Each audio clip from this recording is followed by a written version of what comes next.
Hey, what is going on, guys? My name is Embrace the Pace, bringing you guys another video today, and I'm going to be talking about the new injury system in NBA 2K15.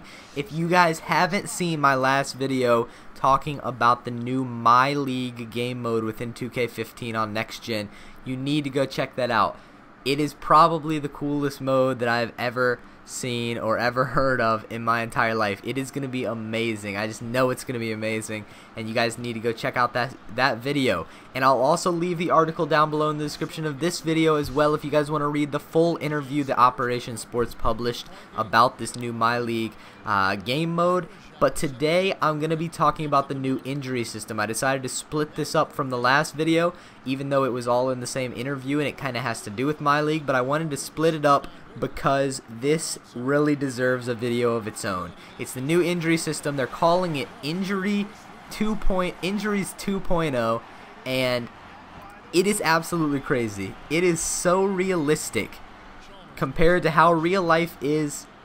This game mode and this injury system pretty much nailed it right on the head. So in previous years, how injuries worked is somebody would get injured, it would pick a random body part, it would pick an injury, it would knock them out for that certain amount of time. Once that time was up, boom, they're right back in, they're back at full strength.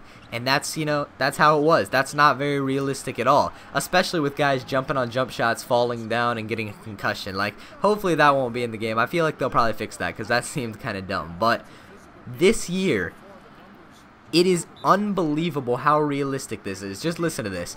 They have certain durability ratings for 16 different body parts. So, for example, Derrick Rose, his durability on his knees, his left and right knee, which are separate, not just knees, his left and right knee, they're going to be significantly lower than his durability in like his shoulder or his nose or his ankle or something like that. He's going to have much higher durability because Derrick Rose has injured his knees before, so he's much more likely to hurt his knees. For Paul George, his right leg is going to be less durable than any other body part because he just broke his right leg. Rip Hamilton, I don't even know if Rip Hamilton's on a team anymore, but Rip Hamilton, I don't know if they'd change. I don't know if this would work since he's already got a mask on, but since he's broken his nose so many times, his nose is going to be less durable than any other body part. That adds unbelievable realism to the game. That's something that is such a great idea, and I'm so happy they found a way to make the injuries more realistic. They also added in career-ending injuries, which is something MLB 14 The Show had, but MLB 14 The Show doesn't do it very well because their career-ending injuries happen way too much. Hopefully they won't happen this much in 2K15. They said they don't happen very much in real life, so they said they won't happen too much in the game, so hopefully they're right about that. But there are career-altering injuries, which happens all the time.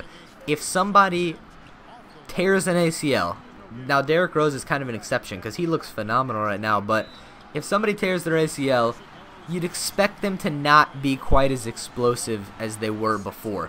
So the injury will affect them throughout their career. They might not be able to get back to that point where they were that explosive. Their ratings might not get quite to the point where they were before the injury, depending on how old they are, depending how young they are, depending on their durability ratings. They might not be able to come back from it fully, and they might not progress as fast, etc. It just has effects on how they're doing. Now, they also might be forced to retire earlier. Players will have a tendency to retire earlier depending on the injury and depending on how much wear and tear they have on that injury.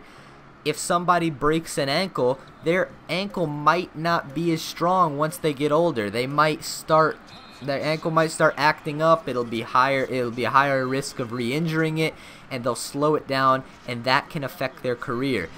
As opposed to somebody who might stay healthy their whole career, they might be at a higher rating and be able to play longer into their career and still be effective as somebody, if somebody tears an ACL, they might not be that effective once they get older because that injury will kind of catch up with them.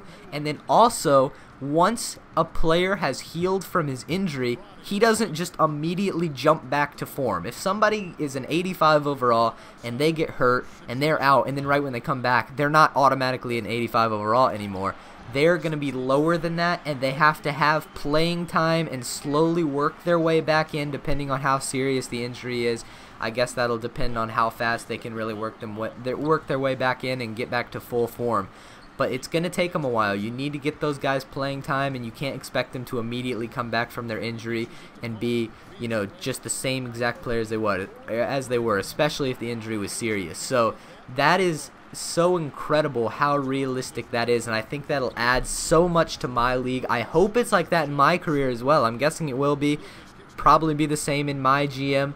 I think that that's something that is just really realistic, and I think it's just a great addition to the game. So hopefully you guys did enjoy the video. Let me know what you guys think of Injuries 2.0 down below in the comment section. Make sure to subscribe for more videos, and I will talk to you guys later.